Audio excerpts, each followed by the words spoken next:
Баршаларыңызға сәлем достар. Сіздерге бүгін қант көбейтетін тағамдар жайлы айтатын боламыз. Қандай тағамдар зат айналымын бұзатынын білесіз бе?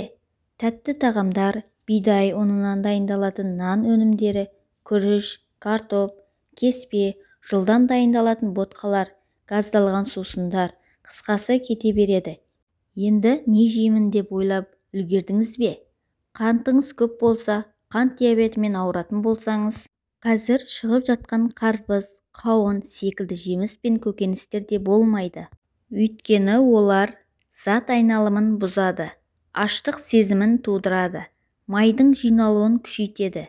Екі типтегі қант диабетіне шалдықтыруы мүмкін. Бір қатар жарма, бұршақ тұқымдастары әрі пайдалы әрі жеңіл, қант көбейтпейді. Оларды суға пісіріп те, бұқтырып та, салат, сорпа, ботқа түрінде пайдалануға болады екен. Кейбір көкөністе қант көтермейді. Мысалы, қанты көп адамдар сәбізді жеуге кеңес бермейді, өйткені тәтті.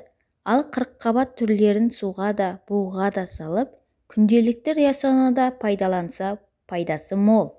Кей тәтті емес жемістердің де гликемиялық индексі төмен болады екен. Алма, авокадо, банан, апельсин, алмұрт тағы басқалары нағыз диабеттерге арналған десе де болады. Оларды жей бергеннен қарын ашады демеңіз. Алдымен пайдасын ойлаңыз. Жидектерді де қантты көбейтпейді. Малина, құлпынай, жүзімдерді де қорықпай қолдана берсеңіз болады. Бастысы қантыңызды көбейтіп алмау, инсулинге жеткізбеуді ойлау керек. Жоғарыда аталған тағамдардың қай-қайсысы да арықтатады.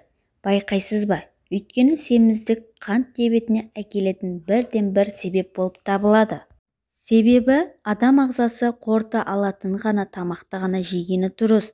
Артық тамақ, артық май. Қандағы глюкоза көбеюі қант диабетіне әкеледі. Оған әкелетін біз жейтін тағамдар.